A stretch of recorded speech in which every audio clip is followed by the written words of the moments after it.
the way to Ligpo Island! Ang ganda ng vision! Ang linaw! Tara, samahan nyo akong mag-free dive linggo-linggo. Marami sa inyo ang naghahanap ng vlog ko pero hindi na kasi ako weekly mag-edit ng content. Mag-edit na ako basta mag-follow ka. On the way to Ligpo Island! Ang tagal namang mag-summer, nakaka-umay na talaga tong panahon.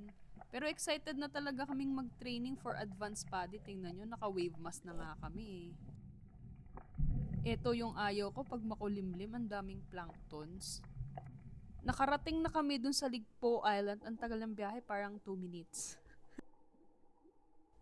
Hindi naman kami nagtagal dito kasi ang lakas ng current. Pero ipapakita ko lang sa inyo yung mga nakita kong sea creatures sa ilalim ng dagat.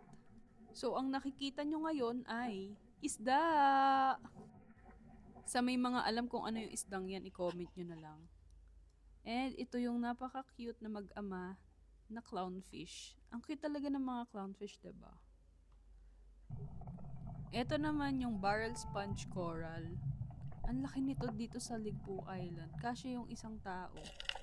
Dahil malakas yung current, bumalik na lang kami agad dun sa HQ and nag-pool. Hindi talaga kami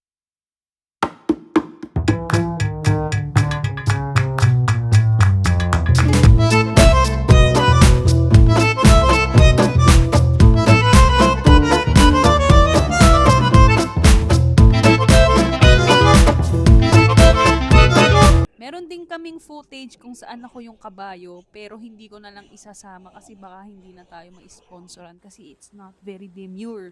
It's not very mindful. Kung gusto nyong makita yon, bayaran nyo ako ng 5,000. Pero hanggang dito na lang muna.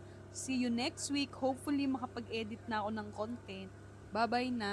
Sige. Okay, mag-edit na po. Bye-bye.